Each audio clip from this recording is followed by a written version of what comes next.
ఎమ్మెల్యేలు ఇన్ఛార్జీలు ప్రజల్లోకి వెళ్తున్నారో వాళ్లకు అక్కడ కావాల్సినటువంటి డెవలప్మెంట్ మీద వాటి గురించి పూర్తిగా కూడా చర్చించుకోవడం జరిగింది. వీటికి సంబంధించి అధికారులు కూడా వాళ్ళకి సంబంధించిన రిప్లైస్ ఇవ్వడం జరిగింది. మళ్ళీ కొన్ని నోట్ చేసుకుని మళ్ళీ వీటిని వీడిగా యాక్షన్ కూడా తీసుకోమని ఆదేశాలు కూడా ఇవ్వడం జరిగింది.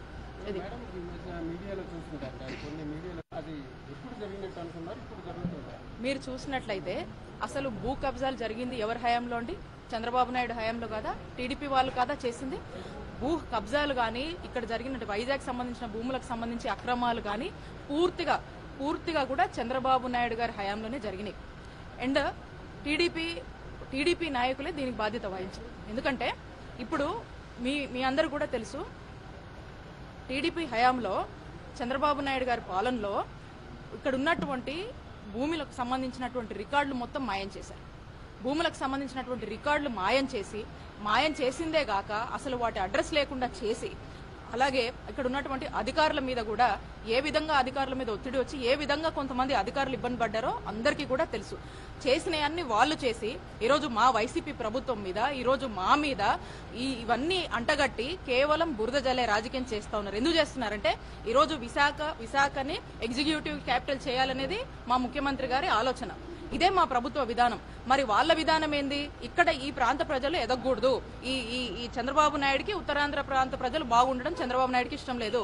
చంద్రబాబు నాయుడు ఇప్పుడు కూడా ఈ ప్రాంత ప్రజల్ని మోసం చేయాలి, ఈ ప్రాంత ప్రజల్ని అన్యాయం చేయాలి, ఈ ప్రాంత ప్రజలు అసలు ఏ మాత్రం కూడా ఎదగొద్దు, వీళ్ళ బ్యాక్వర్డ్నెస్ ఇంతే ఉండాలని చెప్పి చంద్రబాబు నాయుడు ఉత్తరాంధ్ర ప్రజల మీద కక్ష కట్టాడు. ఇంకా ఆ కక్ష తీర్చుకోవడానికే ప్రయత్నిస్తున్నాడు కానీ ఉత్తరాంధ్ర ప్రజల బాగోగుల గురించి కానీ ఇక్కడ ఎగ్జిక్యూటివ్ క్యాపిటల్ వస్తే వీళ్ళు బాగుంటారనే ఆలోచన కానీ ఏది చేయట్లేదు. కాబట్టి చంద్రబాబు నాయుడు ఏదైతే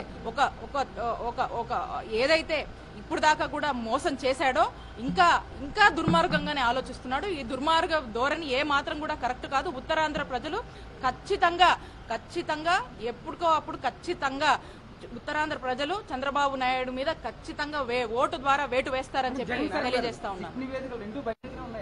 రావాలి కదా.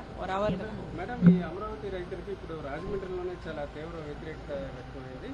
ఉత్తరాంధ్ర ప్రజలు ఎస్పెషల్లీ వైజాగ్ లో అడుగు మరి అట్లాంటప్పుడు అల్లర్లో జరిగే అవకాశం ఉంది. దానికి ఎవరు బాధ్యత వహిస్తారంట? ఫస్ట్ ఆఫ్ ఆల్ ఇంతకుముందే చెప్పామండి, ఏదైతే అమరావతి పేరుతో టీడీపీ నాయకులే అమరావతి పేరు ముసుగులో వాళ్లే పాదయాత్ర చేస్తా ఉన్నారు. గతంలో కూడా చెప్పాము, కేవలం ఇక్కడ ప్రాంతాల మధ్య చిచ్చు పెట్టడానికి చంద్రబాబు నాయుడు దర్శకత్వంలో చంద్రబాబు నాయుడు ఒక కొత్త డ్రామాకు తెరదీసి వీళ్ళందరినీ కూడా ఏదైతే ఇక్కడ ప్రజలు ఈ ఉత్తరాంధ్ర ప్రజలు వాళ్ళ ఆకాంక్షని తెలియజేస్తున్నారో మరి ఇక్కడికే వాళ్ళు కూడా వచ్చి ఇక్కడ వద్దు అని చెప్పేటువంటి ఒక ప్రయత్నం ఈ రైతుల పాదయాత్ర, ఈ అమరావతి పేరుతో వాళ్ళు వచ్చి ఇక్కడ పాదయాత్ర చేయాలనుకుంటున్నారు. అంటే ఇక్కడ ప్రాంత ప్రజల్ని మళ్ళీ రెచ్చగొట్టి మళ్ళీ ఇక్కడ ప్రాంతాల మధ్య చిచ్చు పెట్టే ప్రయత్నం చంద్రబాబు నాయుడే చేయిస్తున్నాడు. ఇక్కడ వాళ్ళు వచ్చినప్పుడు మేమైతే ప్రస్తుతానికి మా ఆలోచన ధోరణి అదేం కాదు. మరి ఈ రోజు కేవలం ఇక్కడ ఈ ప్రాంత ప్రజలు రాకరాకు వచ్చిన ఈ అవకాశాన్ని కోల్పోవద్దు అని వాళ్ళు పెద్ద ఎత్తున కూడా మొన్న విశాఖ గర్జనలో మద్దతు తెలిపారు, వాళ్ళ ఆకాంక్షని వ్యక్తపరిచారు. మరి ఈ రోజు ఇదే ప్రాంతానికి వచ్చి వాళ్ళు రెచ్చగొట్టడమే అని మనం దీన్ని అంటాము. కాబట్టి ఇక్కడ మేమైతే ప్రస్తుతానికి మేము అటువంటి ఆ ధోరణిలో మేము ఆలోచించలేదు. కానీ ఏదైనా లా అండ్ ఆర్డర్ ప్రాబ్లం వస్తే చంద్రబాబు నాయుడే దీనికి బాధ్యత వహించారు.